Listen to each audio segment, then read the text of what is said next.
Welcome back. आज हम बात करने वाले हैं एक ऐसे राज की जो पाकिस्तान के दूर दराज के पहाड़ी इलाकों में छुपा हुआ है। क्या आपने पाकिस्तानी बिगफुट के बारे में सुना है? और एक अजीब व गरीब रिसर्चर जोडी मकग्रेनर का, जिन्होंने अपनी जान दांव पे लगाकर इस राज का पीछा किया। आज हम अनकवर करेंगे बारमानू, पाकिस्तान का अपना बिगफुट, और एक दिलचस्प और अफसोसनाक कहानी जोडी मकग्रेनर की। वीडियो को पूरा देखिएगा क्योंकि इस वीडियो के एंड तक कुछ ऐसे राज खुलेंगे जो आपको हिला के रख देंगे। तो चलें शुरू करते हैं।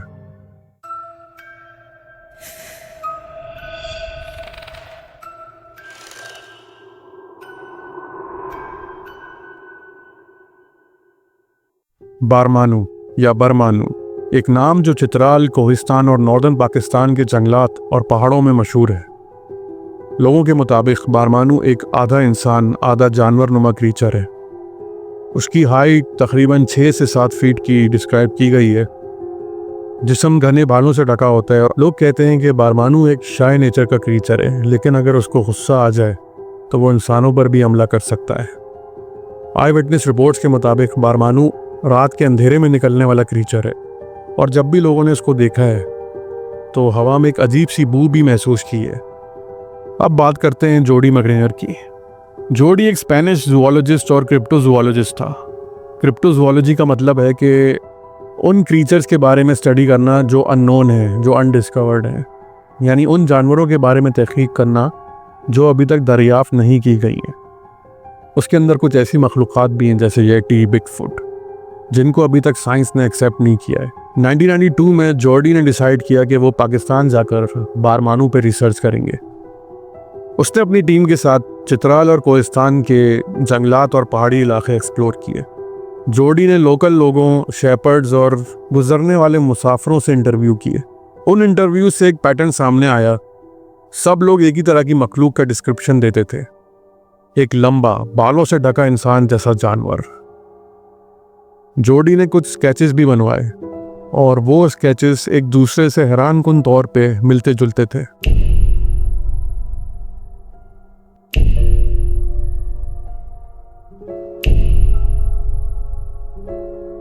जोडी मकग्रेनर ने अपनी report relic hominids of central Asia की रिसर्च के लिए 27 आई विटनेसेस का इंटरव्यू किया था और उसमें से 4 आई विटनेस अकाउंट्स इस एपिसोड में मैं आपको नरेट करूंगा। तो शुरू करते हैं अपनी पहली आई विटनेस रिपोर्ट से।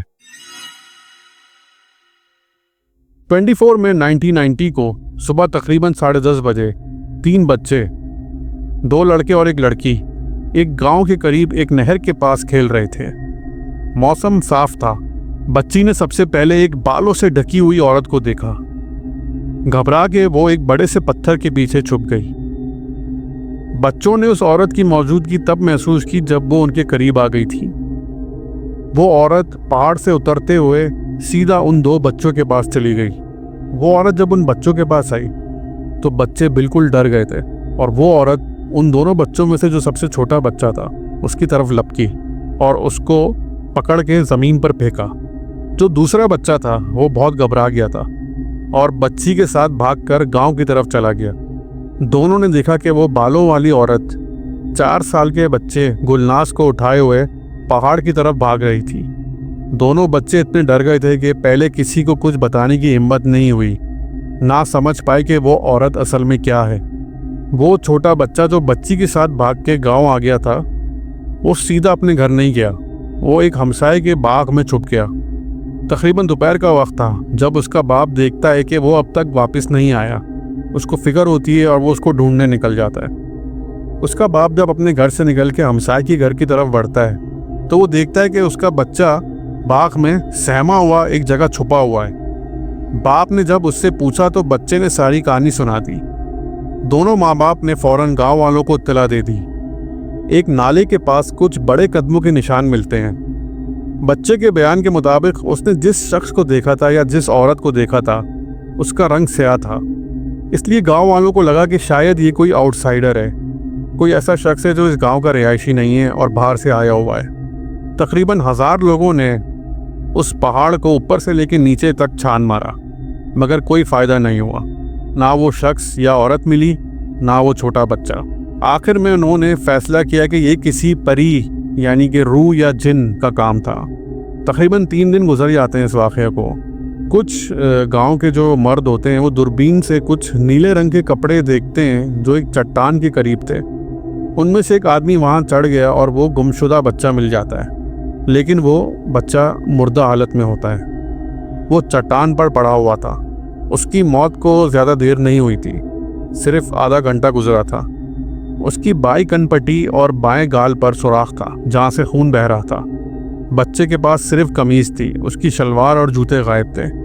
जिस्म पर किसी और ज़ख्म या तशद्दुद के निशान नहीं थे। बच्चे को दफना देते हैं और मामला बंद कर दिया जाता है, क्योंकि लोगों का मानना था कि ये किसी जिन या रूह का काम है और इसमें कुछ नहीं किया जा सकता। इवन गांव वालों ने पुलिस को भी नहीं बुलाया, और वैसे भी सिर्फ एक बच्चे की मौत पे पुलिस वहां आती भी नहीं, ये उन गांव वालों का मानना था। जब हमने यानी जॉर्डी और उसकी टीम ने इस बात पे हैरत का इज़हार किया, यानी कि पुलिस का वहां ना आना और गांव वालों का इस मौत को तस्लीम कर लेना, तो उनको ये बताया जाता है कि ऐसी सोसाइटी में जहां बच्चों की मौत आम है, वहां एक बच्चे की मौत, खासकर अगर किसी रूह या जिन के हाथ हुई हो, कबूल कर ली जाती है। ये भी बताया जाता है कि करीबी पुलिस स्टेशन बहुत दूर था और खेती का जो टाइम होता है उसमें कोई अपना वक्त इस तरह बेकार केस पे ज़ाया नहीं करता, और इवन पुलिस के पास गाड़ी भी नहीं थी, इसलिए उनका आना वैसे ही मुश्किल था। लेकिन जब हमने यानी जॉर्डी की टीम ने अलग अलग दोनों बच्चों से इंटरव्यू किया तो सब कुछ वाज़े होने लगा। बच्ची जो बच्चे से थोड़ी सी बड़ी थी, उसने वो इंसिडेंट ज़्यादा साफ तौर पे देखा था और उसने हमें काफ़ी तफसील के साथ पूरा वाक़या बताया। उसने बताया कि वो मखलूक तकरीबन 1.5 से 2 मीटर लंबी थी। उसका रंग और बाल दोनों काले थे। उसने एक बड़ा सा कोट और ऊंचे बूट्स पहने हुए थे जो बकरी के बालों जैसे दिखते थे। उस इलाके में लंबी बालों वाली बकरियां बहुत होती हैं, इसलिए उस छोटी बच्ची को ये लगा कि उस मखलूक ने बकरी की खाल के बने हुए बूट्स और कोट पहना हुआ है। उस मखलूक का चेहरा बड़ा खौफनाक था। उस बच्ची ने कहा कि उसे लगता था कि वो औरत थी, क्योंकि उसकी छाती औरतों वाली थी। ये बात जॉर्डी और उसकी टीम को बहुत अजीब लगी कि जून के महीने में जहाँ गर्मी शदीद होती है, दिन दहाड़े एक औरत एक कोट और बूट्स पहन के वहाँ फिर रही हो, और वैसे भी वहाँ के लोगों के पास सर्दियों के लिए भी ऐसा सामान नहीं होता था, यानी कि ऐसे कपड़े उस जमाने में इतने कॉमन नहीं थे। अच्छा, जब बच्ची का बयान जॉर्डी की टीम सुन लेती है तो वो ये कंक्लूजन ड्रॉ करती है कि बच्ची ने असल में एक मखलूक या क्रीचर को देखा है जिसके जिस्म पे बाल है, और वो बच्चों को एक क्वेश्चनेयर भी देते हैं। उस क्वेश्चनेयर के जवाबात से जॉर्डी और उसकी टीम को ये साबित हो जाता है कि वो चीज़ इंसान नहीं थी बल्कि कुछ और था। जहाँ तक कदमों के निशान की बात है, जॉर्डी की टीम के आने के 2 से 3 दिन बाद बारिश हुई थी और निशान मिट गए। गांव वालों के मुताबिक वो कदमों के निशान तकरीबन 23 से 25 सेंटीमीटर लंबे और 12 से 14 सेंटीमीटर चौड़े थे। ये फुटप्रिंट्स का साइज उस बालों वाली औरत के कद के मुताबिक था। हमारा नेक्स्ट आई विटनेस अकाउंट जो है वो मोहम्मद नबी नामी एक पठान चरवाहे का है, जिनकी उम्र उस वक्त 55 साल थी। ये वाक़या जुलाई 1987 की एक शाम का है। तकरीबन रात के 9 बज रहे थे। मोहम्मद नबी अपनी बकरियों के साथ गांव वापस जा रहा था। हाथ में लालटेन था। अचानक उसका सामना एक अजीब व गरीब मखलूक से हुआ। एक नौजवान जिसका पूरा जिस्म बालों से ढका हुआ था। वो मखलूक अपने हाथ आगे बढ़ाकर मोहम्मद नबी को छूने की कोशिश कर रही थी, लेकिन उसका जो एटीट्यूड था वो एग्रेसिव नहीं था, वो बहुत डिफेंसिव लग रहा था। मोहम्मद नबी ने अपनी लाठी से उस पर वार किया। ये सब कुछ 2300 मीटर बुलंदी पे एक पहाड़ी इलाके में हो रहा था, जहाँ इधर उधर कुछ झाड़ियाँ और दरख्त थे और उसके अलावा कुछ नहीं था। दोनों के दरमियान एक बड़ी सी झाड़ी थी जिसके इर्द गिर्द वो घूमते रहे। ये मुकाबला तकरीबन 2 घंटे तक चलता रहा। वो इस जानदार पर बार बार लाठी से वार करता रहा और वो उसे पकड़ने की कोशिश करता रहा। ये जानदार खतरनाक आवाज़ें निकाल रहा था, ऐसी आवाज़ें जो मोहम्मद नबी ने कभी नहीं सुनी थी। उस मखलूक ने मोहम्मद नबी को बहुत बार खरोंचने की कोशिश की, क्योंकि उसके नाखून बहुत लंबे थे। इस मखलूक से बहुत गंदी किस्म की एक बदबू आ रही थी, ऐसी जैसे किसी मुर्दा जिस्म से आ रही हो। इसकी लंबाई तकरीबन 1 से 2 मीटर थी और इसका पूरा जिस्म बालों से ढका हुआ था। सर के बाल छोटे थे, लेकिन चेहरा, हथेलियां और पाँव के तलवे बिल्कुल साफ थे। रंग काला था और इसने कोई कपड़े नहीं पहने हुए थे। इसकी पेशानी नहीं थी, नाक छोटी और चपटी थी, होठों का नामो निशान नहीं था और दांत बिल्कुल इंसानी दांतों जैसे थे। उसके हाथों में लंबी लंबी पतली सी उंगलियां थीं। उसके पाँव इंसानी पाँव की तरह थे, लेकिन कुछ ज़्यादा चौड़े थे आगे से। सीना काफ़ी बड़ा और उभरा हुआ था आखिर में ये मखलूक वापस पहाड़ी जंगल की तरफ भाग गई और तमाम वक्त वो मखलूक अपने दोनों पाँव पर सीधी चलती रही। इसी मोहम्मद नबी ने कुछ दिन बाद 2 अलग अलग पहाड़ियों पर इस मखलूक के फुटप्रिंट्स यानी पैरों के निशान देखे। एक निशान तो हमारे कैंप यानी जॉडी मैकग्रेनर और उसके कॉलीग्स के कैंप के सामने वाली पहाड़ी पर देखा था। पहला फुटप्रिंट 3 अप्रैल 1988 को मिला, जो कि एक चोटी से एक वादी की तरफ जाते हुए नजर आया। दूसरा निशान 8 अप्रैल को मिला, जब वो एक पहाड़ी से नीचे आ रहा था। जो फुटप्रिंट्स का साइज था वो किसी बहुत लंबे इंसान का था, यानी आप इमेजिन करें कि 44 या 45 साइज के शूज पहनने वाला कोई इंसान, और उसके पंजे का साइज जो था वो बहुत चौड़ा था। जॉडी मैकग्रेनर की टीम जो होती है वो बाइनोकुलर्स का यूज करके फुटप्रिंट्स को ट्रैक करते हैं, तो पता चलता है कि वो फुटप्रिंट्स एक ऐसी जगह पे जा रहे हैं पहाड़ों में जहां नॉर्मली इंसान नहीं जा सकते, और अगर जाने की कोशिश भी करेंगे तो उनको स्पेशल माउंटेन क्लाइंबिंग गियर की ज़रूरत पड़ेगी, जो कि वहां नॉर्मली अवेलेबल नहीं था। ये जगह सिर्फ बर्फ़ से ढकी हुई थी। इतना मुश्किल रास्ता सिर्फ रात को तय किया जा सकता था जब बर्फ़ थम जाती थी। इससे ये मालूम हुआ कि ये मखलूक सिर्फ रात में बाहर निकलती है और रात में सफ़र करना पसंद करती है, और वो भी नंगे पाँव। बाद में जब जॉडी और उसकी टीम ने बाइनोकुलर्स से सारे फुटप्रिंट्स को ट्रैक किया तो उससे उस मखलूक के चलने का अंदाज पता चला। ये धीरे धीरे चलता था, लकड़हारों यानी वुड कटर्स की झुग्गियों से दूर रहता था, क्योंकि ये आबादी से दूर रहना पसंद करता था, और बर्फ़ में नीचे की तरफ आड़े डायरेक्शन में, तिरछे डायरेक्शन में उतरना पसंद करता था, और कभी कभी अपनी कमर पर फिसल कर नीचे आता था। ऊपर चढ़ने के लिए अपने हाथों का सहारा लेता था। हमारी 3rd आई विटनेस टेस्टिमोनी जो है वो लाल खान नामी एक शख्स की है। लाल खान ने एक बालों वाले आदमी को 3 मरतबा देखा था, 1985, 1986 और 1987 में। 1987 में जब उसने सबसे करीब से देखा था तो वो अपनी बकरियों को लेकर घास चरवा रहा था। दिन के तकरीबन 1 बजे का वक्त था। लाल खान 3400 मीटर की बुलंदी पर एक ढलान पर बकरियों को घास चरवा रहा था। अचानक कुछ बकरियों के खांसने की आवाज़ से एक अजीब व गरीब किस्म का बालों वाला आदमी जाग जाता है, जो कि एक बड़े से दरख्त के नीचे सोया हुआ था। उस दरख्त की शाखें इतनी लंबी थी कि वो दरख्त के आगे तक आ रही थी, और उसने दरख्त को ढांपा हुआ था। लाल खान देखता है कि एक बालों वाला आदमी उस दरख्त की शाखों के बीच में से निकलता है। वो लाल खान को देख के बिल्कुल भी नहीं डरता, उल्टा वो एक पत्थर उठाता है और लाल खान की तरफ फेंकता है, फिर वापस मुड़ता है और आहिस्ता आहिस्ता एक लाठी के सहारे ऊपर पहाड़ी की तरफ चला जाता है, और एक पॉइंट पे एक चोटी के पास पहुंच के गायब हो जाता है। लाल खान फिर उसका जब पीछा करता है तो वो देखता है कि वो मखलूक जो होती है वो रास्ते में रुक रुक कर कुछ पौधे तोड़ती है और खाती रहती है। वो लंबा चक्कर काट कर जाता है और ये पूरा मंजर तकरीबन 10 मिनट तक चलता रहता है। लाल खान डरी हुई हालत में अपनी बकरियां जमा करके नीचे वापस चला जाता है। 1985 और 1986 में भी लाल खान ने इसी इलाके में उसी जानदार को देखा था, लेकिन बहुत ज़्यादा फासले से। हर दफ़ा यही होता था, वो उस मखलूक को देखता था जो आहिस्ता आहिस्ता लाठी के सहारे चलती रहती और चरवाहा डरी हुई हालत में नीचे उतर जाता। 1987 में पहली दफ़ा उसने उसे सिर्फ 10 मीटर के फासले पे देखा, और इसी बार उस बालों वाली मखलूक ने उस पर पत्थर फेंका। लाल खान ने उस मखलूक का नक्शा कुछ इस तरह खींचा। वो मजबूत और बहुत ज़्यादा बालों वाला था, पूरा जिस्म बालों से ढका हुआ था सिवाय गालों, हाथों की हथेली और घुटनों और कानों के। उसकी दाढ़ी थी, सर के बाल छोटे थे, चौड़े कंधे थे और दांत बहुत बड़े थे, लेकिन दांत नोकीले नहीं थे।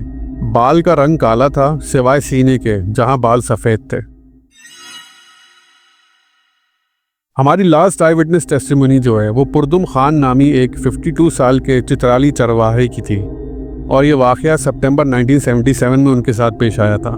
पुरदुम खान एक तजुर्बाकार चरवाहा 3500 से 4000 मीटर की ऊंचाई पर पहाड़ों में अपनी बकरियों की निगरानी कर रहा था, और उस वक्त दोपहर के 3 से 4 बजे का वक्त था। वो एक पत्थर पे बैठा हुआ था और बकरियों को घास चरवा रहा था। अचानक उसकी नाक में बहुत गंदी सी एक बदबू आई, जैसे किसी 3 दिन पुरानी मरी हुई बिल्ली या कुत्ते की बू हो। उसने जब नीचे की तरफ देखा तो उसे एक बालों वाला इंसान दिखा, सिर्फ 3 या 4 मीटर के फासले पर, मगर उस मखलूक ने पुरदुम खान को नहीं देखा था। पुरदुम खान 2 घंटे तक चुपचाप बैठा रहा और उस मखलूक को देखता रहा। उसे डर नहीं लगा, क्योंकि उसने पहले भी ऐसी मखलूक के बारे में सुना था और उसके पास कुल्हाड़ी थी अपनी हिफाजत के लिए। ये पहली दफ़ा था कि उसने ऐसी मखलूक को अपनी आंखों से देखा। लेकिन उसे ये सब कुछ अजीब नहीं लगा। उसने सिर्फ क्यूरियोसिटी से देखा था। तो वो मखलूक एक जवान मर्द की तरह लग रही थी, तकरीबन 1.5 से 2 मीटर लंबी। वो आलती पालती मारकर बैठा हुआ था और अपने हाथ की 2 उंगलियों से जमीन से कीड़े उठा उठा कर खा रहा था। वो तेज धूप में बैठा हुआ था और उसके मसल्स और चेस्ट के मसल्स अच्छे खासे डेवलप थे। उसका जिस्म 8 से 10 सेंटीमीटर लंबे सुर्ख भूरे बालों से ढका हुआ था। उसके सर के बाल लंबे थे और चेहरा चाइनीज लोगों जैसा था। उसके गाल मोटे थे और चीक बोन्स बहुत नुमायां थी। उसकी दाढ़ी सी थी मगर गाल, नाक और आंखों के इर्द गिर्द बाल नहीं थे। नाक चौड़ी थी और चपटी थी जैसे चाइनीज लोगों की होती है और नॉस्ट्रिल साफ दिखाई दे रहे थे। उसकी पेशानी भी नुमायां थी। आंखें इंसानों की तरह थीं, काली और गहरी। कान पर भी बाल थे। उसका माथा नहीं था और गर्दन बहुत छोटी थी। उसका मुंह बड़ा था लेकिन होठों के बगैर। लेकिन दांत इंसानों जैसे थे मगर कुछ ज्यादा मजबूत लग रहे थे। उसकी थोड़ी कमजोर और बालों से ढकी हुई थी। बाजू और टांगें लंबी और इंसान से ज्यादा मजबूत थीं। हाथ और पांव चौड़े थे लेकिन तलवे और हथेलियां बालों से पाक थीं। उंगलियां और पांव के नाखून इंसानों जैसे थे, तकरीबन 2 से 2.5 सेंटीमीटर लंबे। पुरदुम खान ने कहा कि उसके हाथ की उंगलियां लंबी थीं और पांव बहुत ज्यादा चौड़े थे। जब वो मखलूक चलती थी तो बिल्कुल सीधी इंसान की तरह चलती थी, सीने को आगे रखकर। पांव थोड़े अंदर की तरफ मोड़ के चलती थी। उसकी खाल जो बालों के नीचे नजर आ रही थी उसका रंग भी काला भूरा था। फिर एक दिन ये होता है कि एक बड़ा सा कुत्ता उस मखलूक के सामने आ जाता है तो मखलूक डर के जंगल की तरफ भाग जाती है। चंद दिन बाद रात का वक्त होता है, तकरीबन रात के 1 बज रहे होते हैं जब पुरदुम खान ने उसी मखलूक को दोबारा देखा, उसी जगह पर। इस बार उसके साथ एक जवान लड़की थी जो उसके साथ साथ नीचे जा रही थी। उस मखलूक को पता नहीं क्या होता है, अचानक से वो उस लड़की की तरफ बढ़ती है और उस लड़की को पकड़ने की कोशिश करती है। लेकिन पुरदुम खान फौरन अपनी कुड़ारी दिखाते हैं और वो मखलूक ये देख के भाग जाती है। उस मखलूक ने किसी किस्म का तशद्दुद नहीं किया लेकिन लड़की को पकड़ने की कोशिश जरूर की थी। 2002 में जोडी मकग्रेनर का सफर अचानक एक भयानक मोड़ लेता है।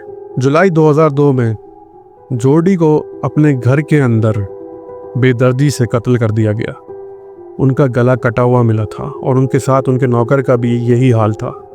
जो पुलिस का शक था वो ये था कि उनका एक ड्राइवर था जो कि अफगानिस्तान से बिलोंग करता था, लेकिन वो उस वक्त वहाँ मौजूद नहीं था और रूपोश हो गया था, यानी फरार हो गया था।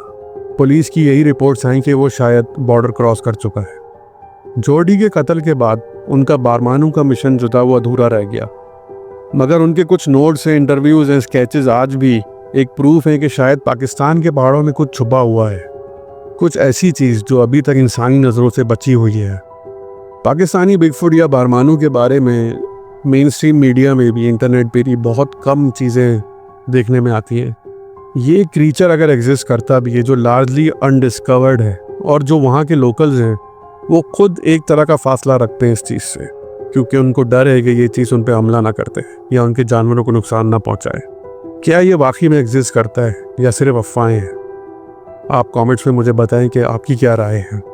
बहुत सी चीज़ें, बहुत सी ऐसी क्रीचर्स हैं हमारे मुल्क में और दुनिया में जो अभी तक डिस्कवर हो रही हैं। क्या पता बारमानू भी उन क्रीचर्स में से एक है। जोडी मकग्रेनर की मौत के बाद किसी दूसरे शख्स ने या किसी दूसरे रिसर्चर ने इस रिसर्च को आगे कैरी ऑन नहीं किया। कुछ न कुछ तो ऐसा है वहाँ पे जो कि वारंट करता है कि हम जाएं और रिसर्च करें। देखें, जोडी मकग्रेनर की रिसर्च और आई विटनेस रिपोर्ट्स को साथ रखते हुए ये तो हम अखज़ कर सकते हैं कि कुछ न कुछ तो है वहाँ पे, कोई ऐसी क्रीचर है जो वहाँ पे लोगों ने देखी है और पाई जाती है, जो लार्जली अनडिस्कवर्ड है, लोगों के सामने आती नहीं और जब ख़तरे में होती है तो लोगों पर अटैक भी कर सकती है। अब वो क्या कोई सुपर नेचुरल क्रीचर है या बायोलॉजिकल क्रीचर है? मेरे ख्याल से हमारे मुल्क के अंदर जो इस तरह की क्रीचर्स हैं उन पे हमें रिसर्च करनी चाहिए। कमेंट्स में मुझे बताएं कि आप क्या सोचते हैं इस बारे में। वीडियो पसंद आई तो लाइक करिएगा, कमेंट करिएगा, शेयर करिएगा। एक इसी तरह की स्टोरी के साथ मैं अगली बार आपसे फिर मिलूँगा।